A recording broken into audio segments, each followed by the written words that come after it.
So we are continuing in our sermon series, Cross-Examination, looking at the trial of Jesus. We're kind of moving through it, and up until this point, we've kind of had all of the planning and the scheming, but now we get to the action. Now we get to when things are really moving, and we see it with the arrest of Jesus. And now in thinking about an arrest, or anyone who's going to make an arrest, it's interesting because what a person brings to make an arrest tells you a lot about how they view the person that they're arresting. You know, if I was thinking about my daughter Naomi, who was screaming over there earlier, but maybe she's doing better. Actually, I think they're gone, so maybe it went poorly. But I was thinking about, putting her to bed, and it's so funny because I'll be like, Naomi, it's time for bed, and it's so, like, all of us adults, if someone said, it's time for you to receive some sleep, what would we do? We'd be like, yes, thank you. I've been waiting all day for someone to say that. And yet, she looks me in the eyes and gives the big, no, and turns and runs the other direction. Now, I don't go and grab a pair of handcuffs to control the situation of getting her to bed. And there's a couple of reasons why. One, I don't own any, but two, I'm not worried about losing control of the situation. Like, I'm in control here. I can go down the hall and I can rock her and whatnot and put her to sleep. And so I'm not worried about losing control. But if you think about a police officer, a law enforcement, we heard Tad talking in his testimony last week. You think about what they bring into a confrontation, and it's, handcuffs, maybe a taser, maybe even a gun. And the reason is they don't know the threat on the other side. So they need these tools and equipment. They've been placed by God there to have these tools and equipment to maintain control in the situation.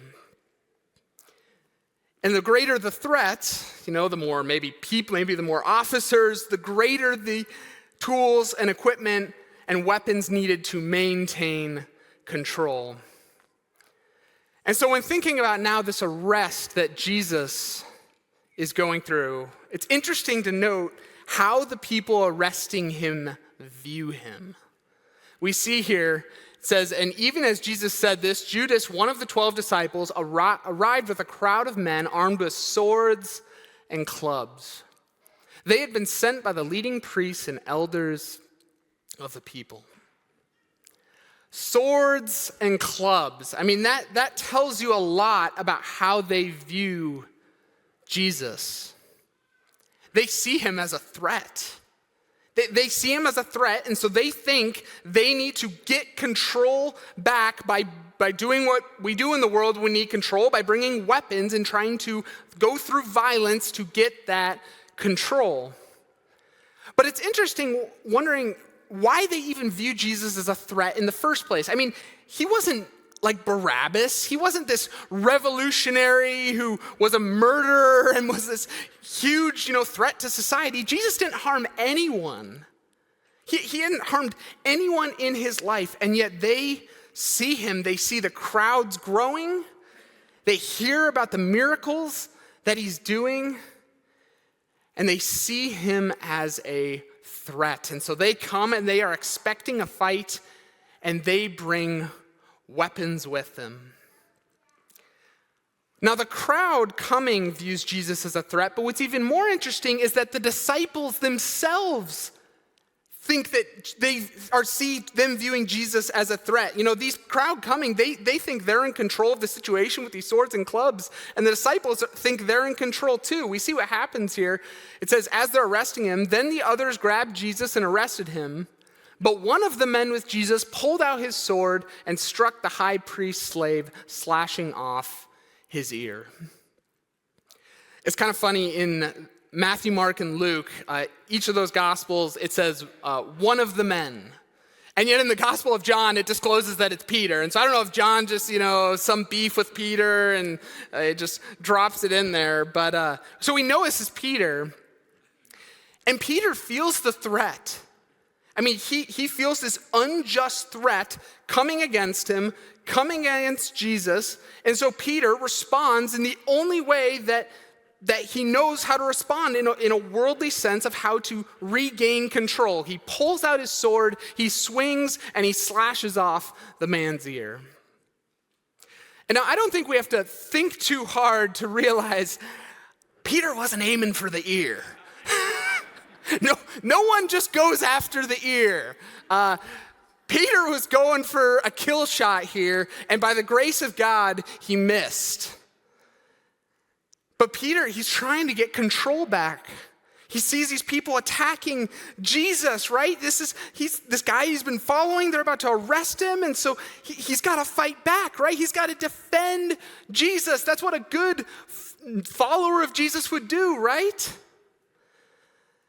And yet how far in that moment Peter was from what Jesus was calling him to do in the life that Jesus was calling him to live. When thinking about persecution that we might experience today, it looks a lot different than what Peter and the disciples, were experiencing then. Because we don't have a physical Jesus standing here that we need to defend from a world trying to arrest and kill him. But every single one of us carries the faith of Jesus Christ out into a world that actively wants to attack and kill it. And we feel those threats, don't we? I mean, you look in our government, and it seems like more and more laws are being passed that kind of actively go against what we believe and our faith and make it harder and harder to follow Jesus. And I think about a lot of the movies and films. Watch any mainstream movie and pay attention to how they portray Jesus, the church, Christians. I mean, it's almost always a complete mockery, right? Christians are always portrayed as these super pious people who are so detached from reality and don't really care about anyone but their weird cultish traditions that they do. It really is. It's a mockery of us and our faith. And so while we don't experience maybe physical persecution for believing in Jesus, at least not yet, there's other countries that do. We do experience it in our culture. We experience it with the pressure. I think about our youth and growing up in this world of, social media where, man, put a follower of Jesus out there and it feels like you're just going to get attacked. And they feel that pressure around their peers.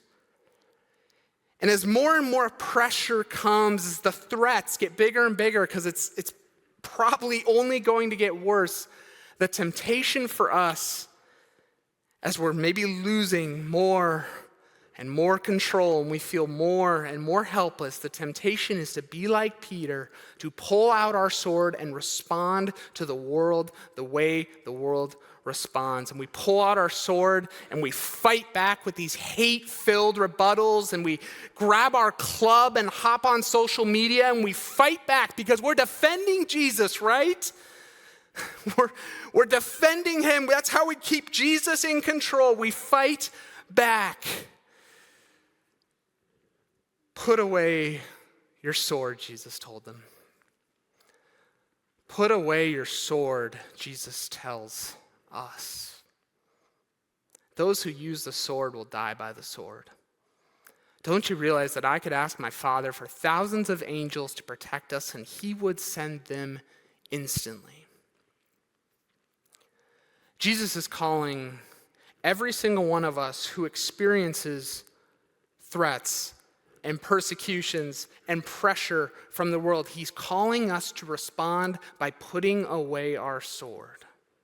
And he's not suggesting it. This is a command from Jesus. Because Jesus knows the damage that comes when we respond the way the world does. It does two things that are harmful. The first is we tarnish the image of Jesus. Some of the greatest harm and damage that has been done against Jesus' name has been done by Christians who claim to be his followers and yet go out and say and post and do things that even the world says is bad. And what happens is the world looks at us and says, why would I follow Jesus? Why would I want anything a part of that? You're no different.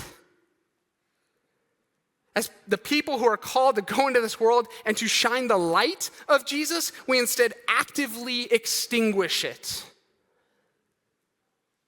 We make Jesus less known in the world because of our hurtful responses, but because we respond to the world with the same violence that the world attacks us with. But the second thing is we reveal our lack of trust in Jesus. Remember what Jesus said at the end there? He said, don't you realize I could call down all of my angels right now as he's being arrested, and they could protect me. And what he's saying is, don't you realize I'm in control here? Like from a human perspective, yeah, it looks like Jesus is not in control. He's getting arrested. He's about to be whipped and beaten and all of that. But Jesus says, don't you realize I am in full control? And at the cross, as Jesus is in his most helpless state and seemingly has no control, that is actually God in his full control, bringing redemption and salvation to the world. It's so upside down from how our world views power and control, that the power of God was on full display at his lowest and weakest point. But do you see what that does for us as followers of Jesus? It means we can go into this world and we don't need to be grasping for worldly control because we know our God is already on the throne. We can be attacked. We can be persecuted. We can be mocked. Like all of those things can happen to us, and we're not going to fight back because we realize we already have all the power in Jesus being on the throne. And the power he gives to us is a power that can respond to violence with gentleness, that can respond to the power of this world with humility, that can respond to persecution with forgiveness. And that we realize that the most powerful witness we can give to this world is the very witness Jesus gave on the cross. As he hung there, looking out at the very people who persecuted him, who were nailing him there, and he said, Father, forgive them. Forgive them. As he looks out at us, and our sin that nailed him there, and he says, forgive them.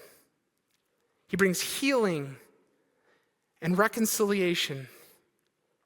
He responds in a way that looks totally different from this world, and yet the witness that he gave and the witness that we can give is one of the most powerful ones you can imagine. Professor from Duke Divinity School, Stanley Hauerwas, he describes this posture of gentleness that our witness is to the world. And I love what he says here. He says, gentleness is given to those who have learned that God will not have his kingdom triumph through the violence of the world, for such a triumph came through the meekness of a cross. God's power, it comes through humility.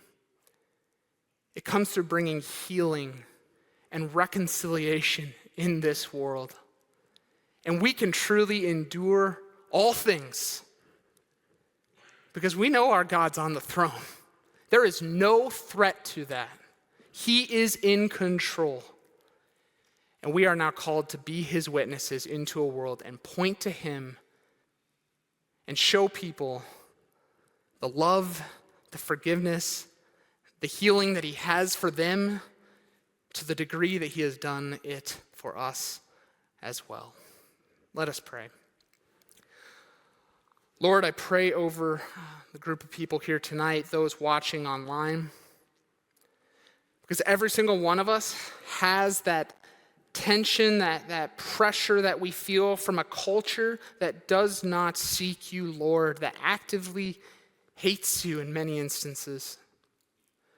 But Lord, I pray you would guard our hearts, protect us from the temptation to respond like the world does. Fill us with your power that can, in the most hate-filled, hurtful instances, respond with healing, respond with reconciliation, and look out and say, I forgive you because Jesus did the same for me. All this we pray in your name.